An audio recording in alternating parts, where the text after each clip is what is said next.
Good afternoon, नमस्कार, बहुत बहुत स्वागत है। मैं हूं अमित सिंह। दोपहर के 1:30 बज चुके हैं। आफ्टरनून प्राइम टाइम लेकर हाजिर है। बात आज चीन की नई स्ट्रैटेजी की करने जा रहे हैं दर्शकों। जी हां, दुनिया के नक्शे पर एक नए महायुद्ध की स्क्रिप्ट लिखी जा रही है, गढ़ी जा रही है। और इस बार ड्रैगन ने जो चाल चली है उसने वॉशिंगटन से लेकर ताइवान तक हड़कंप मचा दिया है। चीन इस वक्त दुनिया में वो मुल्क बन चुका है जो कहीं भी मौका देखकर वहां अपना अभेद्य किला तैयार कर लेता है।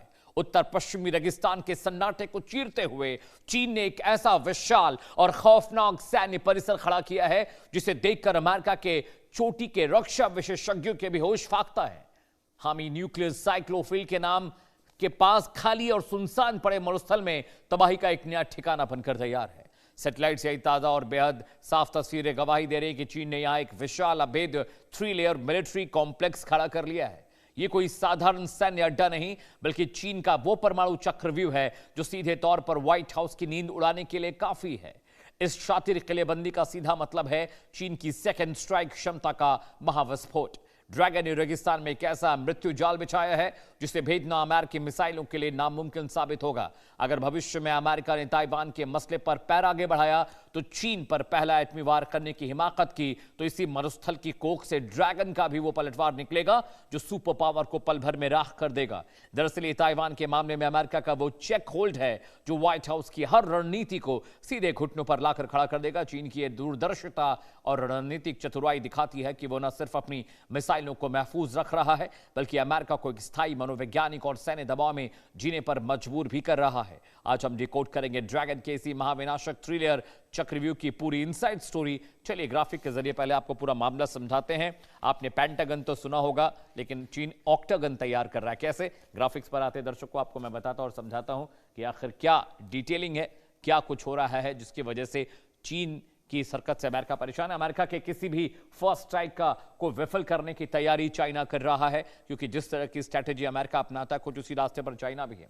चीन की सेकंड स्ट्राइक कैपेबिलिटी को मजबूत करने की कोशिश की जा रही है। सेकंड स्ट्राइक कैपेबिलिटी यानी 2 इलाके होंगे हमले के, एक बीजिंग से, दूसरा इस मरुस्थल से। अमेरिका के किसी भी फर्स्ट स्ट्राइक को विफल करने की तैयारी चाइना कर रहा है और चीन की खतरनाक तैयारी इसका उद्देश्य क्या बता रहे हैं। चीन की जो सेकंड स्ट्राइक कैपेबिलिटी है उसे मजबूत करने की कोशिश की जा रही है और यही सबसे ज्यादा परेशान करने वाली और सबसे ज्यादा हैरान करने वाली चीज है। अगले ग्राफिक्स पर आते हैं पीछे।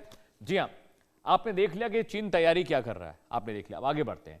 चीन मृत्युलोक में घिरा अमेरिका पहली लेयर के सेंटर में मुख्य कमांड सेंटर बनाया जाएगा, यानी पेंटागन आपने देखा है जो हेडक्वार्टर है, मिलिट्री हेडक्वार्टर अमेरिका का, वैसा ही ऑक्टागन चाइना भी बना रहा है दर्शकों, जहां से पूरे परमाणु हमले का संचालन होगा। एक अलग active naval base, army base, air force base बनने जा रहा है। सैनिकों और कमांड स्टाफ के लिए मजबूत आवासीय इमारतें बनेंगी, यानी इमरजेंसी की हालत में अगर हमला होता है तो ऑक्टागन से चाइना सब कुछ कंट्रोल करेगा। भारी ट्रक, माउंटेड मिसाइल लॉन्चर्स यहां पर हैं। एक अभेद्य किला बनाया जा रहा है, एक कमांड सेंटर बन रहा है, एक कॉम्बैट सेंटर कहिए बन रहा है। हथियार डिपो और बख्तरबंद वाहनों का भंडारण यहां पर किया जाएगा। हथियार यहां पर होंगे, रिसर्च यहां पर होंगी, तमाम जो स्पेशल वेपन्स है यहां पर रखे जाएंगे। मिलिट्री कॉम्प्लेक्स में 3 विशाल ऑक्टागन बेसेस हैं। ऑक्टागन यानी 8 आकृति वाले, जैसे पेंटागन में 9 होते हैं, ऑक्टागन में 8 कोने होते हैं। जी हां, कमांड सेंटर, सैनिकों के रहने की व्यवस्था होगी, तमाम इंतजाम होंगे। अगले ग्राफिक्स पर आते हैं दर्शकों। आपको ये मैंने बता दिया कि चाइना क्या कर रहा है, क्यों कर रहा है। अब समझिए रेगिस्तान में मिलिट्री कॉम्प्लेक्स क्यों बना रहा है। वजह नंबर 1, चीन अपने परमाणु जखीरे का तेजी से विस्तार कर रहा है। उसको रखने के लिए जगह चाहिए, उसको हिसाब किताब करनी है। भाई इतने बड़े पैमाने पर सैनिक होंगे, इतने हथियार होंगे तो एक जगह पर रखना खतरनाक है। साइलो आधारित कॉम्प्लेक्स चीन की क्षमता को कई गुना बढ़ा देंगे। इसके बढ़ने से चीन ज्यादा सुरक्षित हो जाएगा। रेगिस्तान रणनीतिक गतिविधियों को छिपाने के लिए बेहतर है। वहां पर इलाके में वीराने में ये सब तमाम अपने एक्सपेरिमेंट करेंगे। दूर दराज के क्षेत्रों में सैटेलाइट या हवाई निगरानी से बचना आसान हो जाएगा। वो सुदूर का इलाका है, कोई वहां पर जाएगा, घुसेगा तो कम से कम चाइना ज्यादा बेहतर तरीके से उन्हें ट्रैक कर सकता है। एंटी सैटेलाइट लेजर हथियार को परखने का आदर्श स्थान ये बताया जा रहा है उस मरुस्थल में जहां पर चाइना ने अपनी ऑक्टागन बिल्डिंग बनानी शुरू की है। बैलिस्टिक मिसाइल डिफेंस सिस्टम का टेस्टिंग करना वहां पर ज्यादा आसान होगा। अगले ग्राफिक्स पर आते हैं दर्शकों। रेगिस्तान में मिलिट्री कॉम्प्लेक्स क्यों बन रहा है बता दिया। चीन के परमाणु हथियारों की संख्या 2030 में कितनी होगी, पेंटागन की रिपोर्ट बताती है कि यह संख्या बढ़कर करीब करीब 1000 हो जाएगी। समझिए साइलो बेस्ड मिसाइलों के अलावा दूसरी मिसाइलों पर भी चीन लगातार काम कर रहा है। आईसीबीएम्स के अलावा और भी उच्च तकनीक पर चाइना काम कर रहा है। जी हां, 2000 मोबाइल लॉन्चर और पनडुब्बी से दागी जाने वाली मिसाइलों को पर भी तेजी से चाइना वहां पर काम कर रहा है और उनको लगता है कि आने वाला जो समय है वो अमेरिका जैसे दुश्मन का मुकाबला करना है। 2030 तक चीन के परमाणु हथियार की संख्या 1000 हो जाएगी। ठीक है, आगे बढ़ते हैं दर्शकों। देखिए, आपको हमने ये बता दिया कि आखिर चाइना क्या कर रहा है, ऑक्टेगन बनाने के पीछे की वजह क्या है, लेकिन सबसे बड़ा मसला यह है दर्शकों कि ये करने की वजह क्या थी। वजह यह थी कि चाइना अपने कमांड सेंटर्स दो जगह बनाना चाहता है, कॉम्बैट सेंटर्स। एक तो बीजिंग में है वहां पर, दूसरा वो बनाना चाहता है एक ऐसी जगह पर जहां पर अगर उसका एक कमांड सेंटर तबाह होता है तो दूसरे कमांड सेंटर से वो जंग लड़ सके। और जहां पर उसने ये कमांड सेंटर बनाया है वो बहुत खुफिया जगह है, जिसकी तस्वीरें भी आपको टीवी स्क्रीन पर मैं अभी दिखा रहा था। स्वागत कीजिए, दो खास मेहमान मेरे साथ जुड़ रहे हैं, उनके जरिए इस पूरी डिटेलिंग को हम समझने की कोशिश करेंगे। कोमोडोर भूषण, कमांडर भूषण दीवान मेरे साथ हैं, डिफेंस एक्सपर्ट हैं। सर, बहुत बहुत आपका स्वागत है। इसके अलावा संजीव श्रीवास्तव साहब भी जुड़ेंगे मेरे साथ, विदेशी मामलों के जानकार, उनके पास भी मैं जाऊंगा। दीवान सर, सबसे पहले मैं आपके पास आ रहा हूं। ये ऑक्टेगन बिल्डिंग जो बना रहा है चीन, इसीलिए बना रहा है शायद कि उनको अपने दो कमांड सेंटर्स चाहिए, दो वॉर सेंटर्स चाहिए, जहां से वो एक बड़े पैमाने पर अगर कभी जंग हो तो उनको वो कंट्रोल कर सकें। धन्यवाद अमित जी, बिल्कुल आप सही कह रहे हैं। उसके अलावा समझने की बात यह है कि ये खबरें ये बताती हैं कि चीन ने ये जो चीज है कि अंडरग्राउंड बंकर्स और अंडरग्राउंड लॉन्च मिसाइल पैड्स और अंडरग्राउंड ऑफिसेस, ये पूरा कॉम्प्लेक्स, ये अंडरग्राउंड का आइडिया जो ईरान से इन्होंने इसको पकड़ा है। कहते हैं किसी से भी नई चीज सीखने की अपने को शर्म नहीं होनी चाहिए, ठीक है ना। जो ईरान ने अमेरिका जैसी पावर की चक्के छुड़ा दिए इसी वजह से, तो ये काम कर रहा है चीन। और सेकंड स्ट्राइक कैपेबिलिटी के दो मतलब है अमित जी, शायद आपने सेकंड पॉइंट बताना चाहिए था, बताने वाले थे शायद आप। एक तो ये है कि दो कमांड सेंटर है, एक डिस्ट्रॉय हो जाए तो दूसरा ऑल्टरनेट, जिसे कहते हैं स्टैंड बाय सिस्टम कहा जाए, या सेकंड रिफ्लेक्ट, कंटिन्यूअसली वो रिफ्लेक्ट करता है, कंटिन्यूअसली अलाइनमेंट में रहता है। लाइव दूसरा ऑनलाइन आ जाएगा एकदम वो दूसरा, अगर पहला उड़ जाए तो। सेकंड, दूसरी बात, न्यूक्लियर की जो सेकंड स्ट्राइक कैपेबिलिटी की जाती है, अभी तक तो चाइना कर रहा था मिनिमम न्यूक्लियर डिटरेंस के प्रिंसिपल पे काम। अब वो कह रहा है सेकंड स्ट्राइक कैपेबिलिटी बड़ा मजबूती से आगे बढ़ रहा है। सेकंड स्ट्राइक का मतलब ये है जैसे हमारे पास भी न्यूक्लियर सबमरीन है, चीन के पास भी है, रशिया के पास। तो क्या होता है, अगर आप जो लॉन्चर्स पे मिसाइल्स हैं, जो एयरक्राफ्ट में न्यूक्लियर मिसाइल्स हैं, न्यूक्लियर वॉरहेड्स वाली, वो तो क्या है, वो रेडार से पता लग जाएंगी। पर जो सबमरीन में होती है, और खासकर न्यूक्लियर सबमरीन में जो न्यूक्लियर मिसाइल आईसीबीएम है, तो वो तो पता नहीं कहाँ है। न्यूक्लियर सबमरीन को ट्रैक करना आसान नहीं, वो दुनिया में कहीं भी हो सकती है। तो ये होता है, आप तो हम पे मार देंगे दाग समझो, हम तो पहले नहीं मारेंगे समझो, आपने मारा तो आपको पता होना चाहिए हमारे पास छुपी हुई ऐसी न्यूक्लियर डिटरेंस है जो आपको तबाह कर देगी। तो ये है सेकंड स्ट्राइक कैपेबिलिटी। पहले तो आपने कर दी, सेकंड हम करेंगे। और तो उसके लिए आपको पता है, तो इसलिए आप कभी हिमाकत नहीं करेंगे हमारे पे अटैक करने की। ये है, और ये जो कर रहा है चीन, मतलब वो चीन पूरी तैयारी कर रहा है 100% डिटरेंस, जिससे अमेरिका जो है बिल्कुल कुछ हिमाकत ना कर पाए। Alright sir, point taken. Sanjeev sir, मैं आपके पास आ रहा हूँ। ये मैंने भी गूगल के जरिए वो पूरा इलाका आइडेंटिफाई करने की कोशिश की सर। सिंजियांग प्रांत जहां पर है वहीं पर सर ये बना रहा है, वहां पर साइलो एक साइट है, एटॉमिक साइट, जो हामी परमाणु साइट है, जो अभी भी एक्टिव है चाइना की। वहां पर बहुत सारे पुराने टेस्ट भी चाइना ने किए हैं। वहां पर सर ये ऑक्टेगन बिल्डिंग बन रही है। मैं कह रहा हूं कि सिर्फ ये इजराइल की वजह से नहीं है, मुझे लगता है अमेरिका से भी चाइना सीख रहा है, इजराइल से भी सीख रहा है। क्योंकि पेंटागन मैंने देखा है सर, पेंटागन बिल्डिंग की तर्ज पर ये ऑक्टेगन बना रहे हैं कि जिस तरह से वहां पर बड़े बड़े कॉम्प्लेक्स हैं, वहां पर एक कमांड सेंटर है, कॉम्बैट सेंटर बनाया गया है, बेसमेंट के अंदर बहुत सारे वॉर वेपन्स की टेक्नोलॉजी पर काम होगा। जैसे एरिया 51 एक तरह का उनका रिसर्च साइट है, वैसे पेंटागन में बहुत सारी रिसर्च नीचे होती हैं सर बेसमेंट में। तो उसी तर्ज पर चाइना ने भी ये किया कि अगर बीजिंग वाला मामला हमारा खराब हो जाएगा कमांड सेंटर, तो कम से कम हम शिनजियांग से वॉर कंट्रोल कर पाएंगे। सर जी जी बिल्कुल अमित जी, यही रणनीति है। और एक मल्टीपल ऑप्शंस आपको मेंटेन करके रखना, ये किसी भी महाशक्ति के लिए जाहिर है कि एक अपरिहार्य उसकी रणनीति की आवश्यकता होती है। और अमेरिका भी इसी तरीके की रणनीतियों पर कार्य करता है। और जो चाइना शिनजियांग के हामी न्यूक्लियर साइलो फैसिलिटी के पास ये जो बड़ा कॉम्प्लेक्स बना रहा है, ये अपनी पोजीशन ऑफ स्ट्रेंथ को, अपने डिफेंस पोस्चर को और अपने जो मल्टीपल ऑप्शंस हैं उसको क्रिएट करके रखने की उसकी जो आवश्यकता है उसके तहत ही वो कर रहा है। और देखिए चाइना का ये जो पूरा प्रयास है और इसके द्वारा ये जो सारे अपने मिलिट्री मॉडर्नाइजेशन को किया जा रहा है, उसके पीछे चाइना की अति जो महत्वाकांक्षा है, जो ओवर एम्बिशन है कि वो दुनिया में 2049 तक नंबर 1 पावर बन जाना चाहता है। और चाइना का स्टेटेड गोल ये भी है कि 2035 तक वो अपने मिलिट्री मॉडर्नाइजेशन को कंप्लीट कर लेना चाहता है, यानी कि वो सारी ऐसी फैसिलिटीज 2035 तक बना लेना चाहता है कि जिसके के माध्यम से वो पूरे विश्व पर अपना डोमिनेशन स्थापित करने के लिए आगे बढ़ पाए।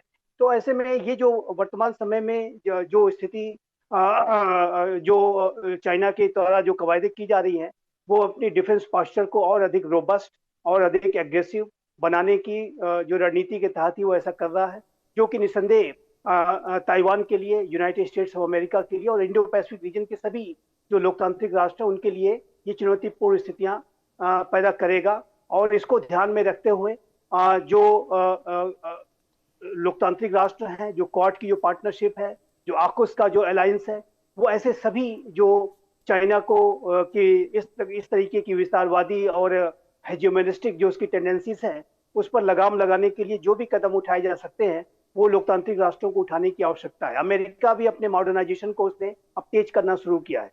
अमित जी, एक बात और भी मैं यहाँ पे ऐड करना चाहूंगा कि ये जो चाइना की जो एफर्ट्स हैं अपने मिलिट्री मॉडर्नाइजेशन को आगे बढ़ाने के, वो तो है ही, लेकिन चाइना रशिया के साथ भी मिलकर के संयुक्त रूप से वो यूनाइटेड स्टेट्स ऑफ अमेरिका को चैलेंज करने की योजनाएं बना रहा है। और अमेरिका ने इसको रिकॉग्नाइज भी किया था 2018 में, जो ट्रंप के समय की जो डिफेंस स्ट्रेटजी आई थी उसमें भी, और अभी हाल के समय में डोनाल्ड ट्रंप एडमिनिस्ट्रेशन की जो दूसरी स्ट्रेटजी आई है, डिफेंस स्ट्रेटजी, उसमें भी इस बात को रिकॉग्नाइज किया गया है कि चाइना उनका एक सबसे बड़ा राइवल है और रशिया भी जाहिर है कि दोनों मिल करके अमेरिका को चैलेंज करने की कोशिश करेंगे। तो ये जो चाइना की अति महत्वाकांक्षाओं को ध्यान में रखते हुए, उसकी मिलिट्री मॉडर्नाइजेशन के स्टेटेड गोल्स को ध्यान में रखते हुए, Bharat, United states of America, Japan, Australia, जितने भी अन्य लोकतांत्रिक राष्ट्र हैं, सभी को अपने अपने जो मिलिट्री मॉडर्नाइजेशन को तेज गति से आगे बढ़ाने की आवश्यकता है। इस बात को मैं जरूर ऐड करना चाहूंगा, तभी चाइना की जो विस्तारवादी और उपनिवेशवादी जो प्रवृत्तियां हैं उस पर लगाम लगाई जा सकती है। ठीक है दीवान सर, मैं आपके पास आ रहा हूँ। एक अमेरिकन डिफेंस एक्सपर्ट थे, उनसे मेरी बात हुई सर, तो उन्होंने मुझसे कहा था कि जो पेंटागन है वो 5 कोन्स वाला है, ज्योमेट्रिकल शेप है, 5 कोन्स ज्योमेट्रिकल शेप। चाइना ने ऑक्टा बनाया है, उनके 8 साइडेड कोन वाली बिल्डिंग है, ज्योमेट्रिकल शेप। उन्होंने बोला कि ये डिफेंस स्ट्रेटेजी के लिहाज से बहुत इंपॉर्टेंट होते हैं इस तरह के स्ट्रक्चर्स। मैं समझना चाहता हूं सर, अगर अटैक करना है तो किसी भी सॉलिड स्ट्रक्चर पर, बिल्डिंग पर, कॉम्प्लेक्स पर अटैक होगा, टारगेट करेगा, चाहे आईसीबीएम्स हो, चाहे एयर स्ट्राइक्स हो, चाहे जो भी हो। तो ये पेंटागन साइज बनाने से क्या स्ट्रेटेजिक बेनिफिट है, या ऑक्टा शेप में क्या स्ट्रेटेजिक बेनिफिट है? मैं समझ नहीं पाया उनकी ये बात। मैं बताता हूं, थोड़ा सा allow me to correct my previous answer. ये साइलोज वाला जो सिस्टम है, ईरान की बात मैंने की है, वो ठीक है। ईरान वॉर में कहना ये चाह रहा था, ईरान यूएसए वॉर जो चल भी रहा है उसमें ये प्रूव हो गया है कि ये underground silos how effective they are. पर अंडरग्राउंड साइलोज ऐसा कंसेप्ट खाली ईरान ने किया, ऐसा नहीं है। आप बिल्कुल सही कह रहे थे, यूएसए के पास भी है, रशिया के पास भी है, और चाइना ने बिग स्केल पे अभी किया है। और जो आप कह रहे हैं कि एक बात मैं और इसमें ऐड करना चाहता हूँ before I come to your answer, तो मैं ये कहना चाह रहा हूँ कि जो कंसेप्ट हमने सिंदूर में भी देखा, जिसे कहा जाता है कि लेयर्ड डिफेंस, भाई एक लेवल, दूसरा लेवल, तीसरा लेवल, 4 लेवल। जैसे हमारी दुर्गा माता, काली माता का तो कई हथियार रहते हैं भाई। नियर जोन के लिए तो भाला हो, दूर के लिए जो भी हो, मेस हो। तो ये लेयर डिफेंस का मतलब ये नेटवर्क है सारा। मतलब कहीं से भी मिसाइल आए तो एक सेंट्रल कमांड कंट्रोल से लेयर नेटवर्क डिफेंस, एक स्लाइटली इंटरचेंजेबल टर्म्स है ये। तो ये मतलब है, क्योंकि तो ये इसको ये बड़ा इंपॉर्टेंट पॉइंट है, तो इसलिए बड़ा कॉम्प्रिहेंसिव कमांड सेंटर किया जाता है। और ये है कि बेसिकली 8 साइडेड ज्योमेट्री जो है, इसको बनाना आसान है। ये नियर सर्कुलर 360 डिग्री कवरेज देता है, एज ए वे राउंड है ये। और इसमें मल्टीपल डायरेक्शन में, 8 डायरेक्शन में, हमारे तो कहते हैं ना कि हमारे सनातन में 10 दिशा मानी जाती है ना। अब नॉर्थ ईस्ट को भी अलग से नाम दिया हमें, ईशान वगैरह। तो ये 8 में आप 8 दिशा में आप कारगर हैं, नॉर्थ साउथ ईस्ट वेस्ट, और फिर नॉर्थ ईस्ट साउथ वेस्ट, ये पूरे 8 दिशा। इस हिसाब से 8 बनाया गया है। तो 8 डायरेक्शन से आप जो है ऑब्जर्व कर रहे हैं और हर डायरेक्शन को आप कवर कर रहे हैं। ये पेंटागन वर्सेस ऑक्टागन का ये फर्क है।